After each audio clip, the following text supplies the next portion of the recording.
بسم اللہ الرحمن الرحیم۔ حیاء الاسلام چینل کے تمام ناظرین کو السلام علیکم۔ امید ہے آپ سب خیریت سے ہوں گے۔ آج کے ویڈیو میں ہم تجوید کورس سٹارٹ کرنے لگے ہیں، جس کا آج فرسٹ لیسن ہے۔ تجوید کیا ہوتی ہے اور تجوید کے کیا معنی ہے، تجوید کی کیا فضیلت ہے، اور تجوید نہ آنے کی وجہ سے ہم قرآن پاک کو پڑھتے ہوئے کیسی کیسی غلطیاں کر سکتے ہیں، یہ سب کچھ اس کورس میں بات کی جائے گی۔ تو ویڈیو شروع کرنے سے پہلے میری آپ سے گزارش ہے، اگر آپ نے ابھی تک میرے چینل کو سبسکرائب نہیں کیا تو برائے مہربانی چینل کو سبسکرائب کر دیجئے، اس ویڈیو کو لائک اینڈ شیئر کریں اور اپنا فیڈ بیک دینا نہ بھولیں۔ جزاک اللہ۔ سب سے پہلے ہم بات کرتے ہیں تجوید کیا ہوتی ہے، تجوید کے کیا معنی ہے۔ تجوید کا لفظی مطلب ہوتا ہے نکھرنا، سنوارنا، اور تجوید کے جو اصطلاحی معنی ہوتے ہیں نا، کہ قرآن پاک کو ٹھیک کر کے اچھے انداز سے، اچھے الفاظ اور صحیح طریقے سے پڑھنا، اس کو تجوید کہتے ہیں۔ اب اس کی فضیلت کیا ہے کہ قرآن پاک اللہ تعالیٰ کی کتاب ہے، اللہ تعالیٰ نے اس کو عربی میں نازل فرمایا ہے، اور جس طرح سے یہ نازل ہوا اس کو ویسے پڑھنا ہی ہم پر لازم ہے۔ ہم حروف کی اور حرکات کی غلطی نہیں کر سکتے، ورنہ معنی بالکل بدل جائے گا۔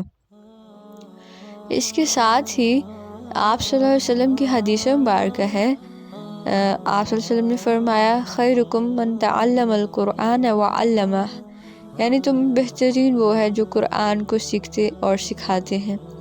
تو لہٰذا مسلمان ہونے کی حیثیت سے ہم پر یہ لازم ہے، ہم پر فرض ہے کہ ہم قرآن پاک کو ٹھیک سے پڑھنا سیکھیں اور پھر دوسروں کو بھی پڑھائیں۔ قرآن پاک کو پڑھتے ہوئے کس قسم کی غلطیاں ہوتی ہیں؟ وہ عمومی دو غلطیاں ہوتی ہیں۔ سب سے پہلی غلطی لحن جلی اور دوسری ہے لحن خفی۔ کون سی غلطیاں جو لحن جلی میں آتی ہیں؟ لحن جلی کا مطلب ہوتا ہے بڑی غلطیاں، اور لحن خفی کا مطلب ہے چھوٹی غلطیاں۔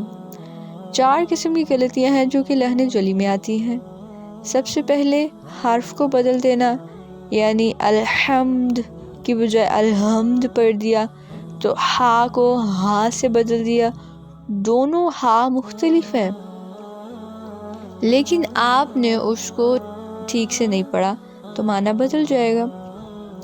سیکنڈ ٹائپ اس کی مسٹیک ہوتی ہے حرکت کو بدل دینا، یعنی کہیں پر زبر تھی آپ نے زیر پڑھ دی، ساکن تھی آپ نے زیر پڑھ دی، جیسے الحمدللہ ہوتا ہے، الحمدللہ نہیں ہوتا، ٹھیک ہے؟ تو لام ساکن ہوتا ہے، لام پر زبر نہیں پڑھی جاتی۔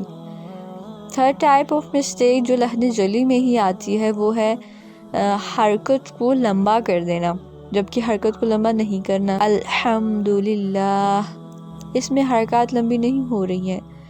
اور فورتھ ٹائپ مسٹیک ہوتی ہے آپ نے حرکت کو چھوٹا کر دیا۔ اس کی مثال سمجھے، خلقنا تھا اور آپ نے اس کو خلقنا پڑھ دیا۔ خلقنا کا مطلب ہوتا ہے ہم نے پیدا کیا، اور خلقنا کا مطلب ان عورتوں نے پیدا کیا، تو لہٰذا معنی بدل جائے گا اگر آپ صرف ایک حرکت کو لمبا یا چھوٹا کر دیتے ہیں۔ لہٰذا اس کا سیکھنا بہت ضروری ہے۔ لحن خفی کیا ہوتی ہے کہ اس سے معنی تو نہیں بدلتا، ایسی غلطی جو چھوٹی ہوتی ہے، لیکن اس سے خوبصورتی میں کمی آ جاتی ہے۔ اللہ تعالیٰ نے اس قرآن کو بہت خوبصورت زبان میں نازل فرمایا، اس لیے اس کو ویسے پڑھنا ہی ہم پر لازم ہے۔ تو یہ تھا اس کورس کا چھوٹا سا انٹروڈکشن۔ انشاءاللہ ہم مزید ویڈیوز میں ڈسکس کریں گے اس کی ڈیٹیلز۔ امید ہے آپ لوگوں کو یہ ویڈیو اچھی لگی ہوگی۔ انشاءاللہ ہم نیکسٹ ویڈیو میں ملیں گے۔ اپنا بہت سارا خیال کریں۔ السلام علیکم۔